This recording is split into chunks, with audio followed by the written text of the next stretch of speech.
The rain came down in sheets that November evening, turning the city streets into rivers of light and shadow. Margaret Hayes stood on the sidewalk, her baby daughter Emma clutched tight against her chest, both of them soaked to the bone. She was 28 years old, but felt ancient. Her blonde hair hung in wet strands around her face, and her simple cream-colored dress clung to her frame. Little Emma, barely 6 months old, had finally stopped crying and now made soft whimpering sounds against her mother's shoulder. Behind them, Margaret could hear him. Derek, her ex-husband. His voice carried over the rain, angry and demanding. She'd left him 3 months ago, taken Emma and moved to a women's shelter. The restraining order was supposed to protect them, but tonight he'd found them as they left the grocery store. Her heart pounded as she looked desperately up and down the street. And then she saw it. A sleek car idling at the corner, windshield wipers moving back and forth in a steady rhythm. Through the rain-streaked window, she could see a man inside. Margaret didn't think. She couldn't afford to think. She ran to the passenger side and knocked on the window, her free hand trembling. The window rolled down slowly, revealing a man in his early 50s.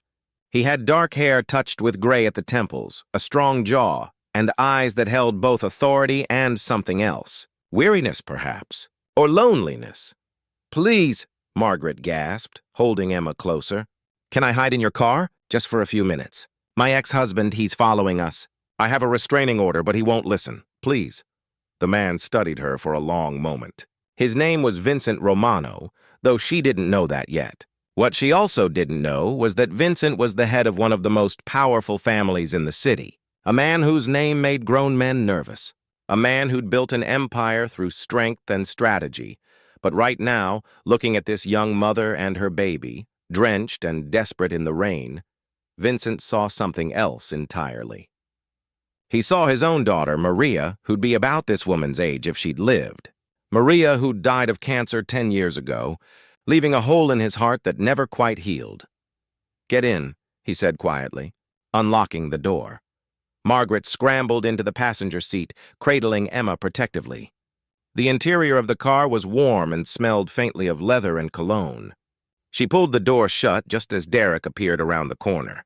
"Scanning the street. Stay down," Vincent said calmly, his voice carrying the weight of someone used to being obeyed. Margaret ducked her head, pressing Emma close.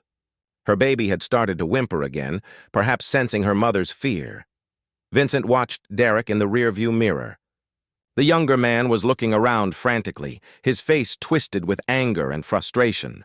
Vincent had seen men like this before, bullies who felt powerful only when they could intimidate someone weaker.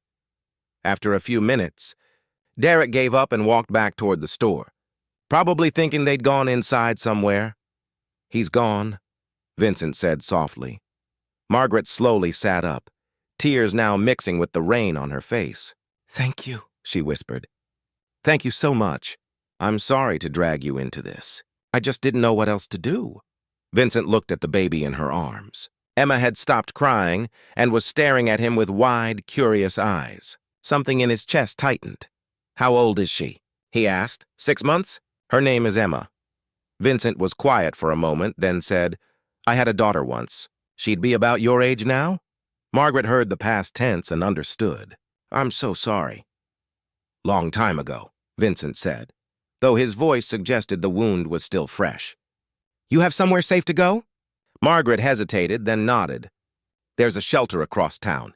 We were staying there, but I had to get diapers and formula. I thought I'd be quick enough that he wouldn't find us." Vincent started the car. "I'll drive you." "Oh no, I couldn't ask you to do that." "You've already done so much, you're not asking." "I'm offering." Vincent pulled away from the curb, his movements smooth and practiced. "Besides, it's not safe for you and the baby to be out in this weather." As they drove through the rain-soaked streets, Margaret felt herself beginning to relax for the first time in hours. There was something about this man, something in his calm presence that made her feel protected. "I'm Margaret, by the way. Margaret Hayes." "Vincent," he replied simply. They drove in comfortable silence for a while, the rain drumming on the roof. Emma had fallen asleep in her mother's arms, her tiny chest rising and falling peacefully. "Can I ask you something?" Margaret said quietly. Why did you help us? Most people would have just driven away. Vincent was quiet for a long moment, his eyes on the road ahead. When my daughter was sick, he finally said, there were times when I felt completely helpless.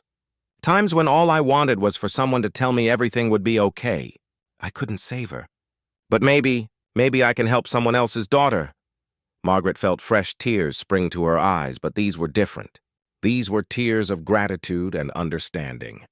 When they reached the shelter, Vincent pulled up to the curb and turned to face her. That restraining order, he said carefully. The police, they enforce it properly? Margaret shook her head slightly. They try. But Derek, he's smart. He knows how to stay just on the edge of breaking it. And I'm scared to push too hard because I'm afraid it'll make things worse. Vincent reached into his jacket and pulled out a business card. He wrote something on the back and handed it to her. My number, he said. If he bothers you again, you call me. Day or night. Understood? Margaret looked at the card, confused but grateful. Thank you, Vincent. I don't know how to repay you. You don't repay kindness, Vincent said simply. You just pass it forward when you get the chance. As Margaret climbed out of the car with Emma, she turned back one more time. Your daughter, she said softly. I'm sure she was very proud to have you as a father. Vincent nodded, unable to speak for a moment. He watched as Margaret hurried into the shelter, protecting Emma from the rain with her arms. True to his word, Vincent made sure Derek